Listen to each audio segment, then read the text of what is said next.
Big boss house ఎంత ఉత్కంఠ నడుమ నడుస్తుందో మనమంతా చూస్తూనే ఉన్నాం.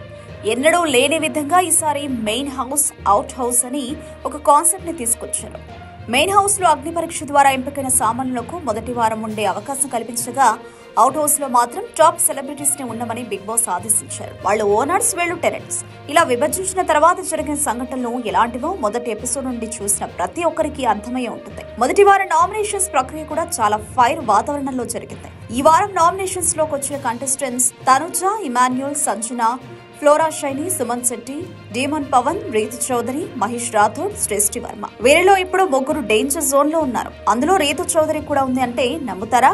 కానీ నమ్మాలి. ఆమె నిజంగానే డేంజర్ జోన్ లో ఉంది. టాప్ కంటెస్టెంట్ గా నిలుస్తుందని అనుకున్న రీతు చౌదరి డేంజర్ జోన్ లో ఉండడం ఏంటి అని మీకు అనిపించవచ్చు. కానీ ఆమె బలమైన పిఆర్ ని పెట్టుకుని రాలేదు. అందుకే ఈ వారం డేంజర్ జోన్ లోకి వచ్చినట్టు తెలుస్తోంది. ఈ వారానికి ఆమె ఖచ్చితంగా సేఫ్ అయిపోతుంది. కానీ ప్రస్తుతం ఉన్న గ్రాఫ్ ప్రకారం చూస్తే మరో 2 సార్లు ఆమె నామినేషన్స్ లోకి వస్తే ఖచ్చితంగా ఎలిమినేట్ అయ్యే అవకాశాలున్నాయి. తనుజ లాంటి బిగ్గెస్ట్ ఫ్యాన్ బేస్ ఉన్న కంటెస్టెంట్స్ ని ఈమె కార్నర్ చేయడం వల్ల కాస్త ఎఫెక్ట్ పడి ఉండొచ్చని అంటున్నారు విశ్లేషకులు. ఇక టాప్ ఓటింగ్ తో దూసుకుపోతున్న కంటెస్టెంట్స్ తనుజ, ఇమాన్యుల్, సుమన్ శెట్టి మరియు సంజన. ఈ నలుగురిలో తనుజకి టాప్ ఓటింగ్ పడుతుంది. మిగిలిన ముగ్గురికి దాదాపు సమానమైన ఓటింగ్ నే వస్తుంది. ఇక వీళ్ల తర్వాత డిమన్ పవన్ కొనసాగుతుండగా, ఆ తర్వాతి స్థానంలో రాము రాథోడ్ కొనసాగుతున్నాడు.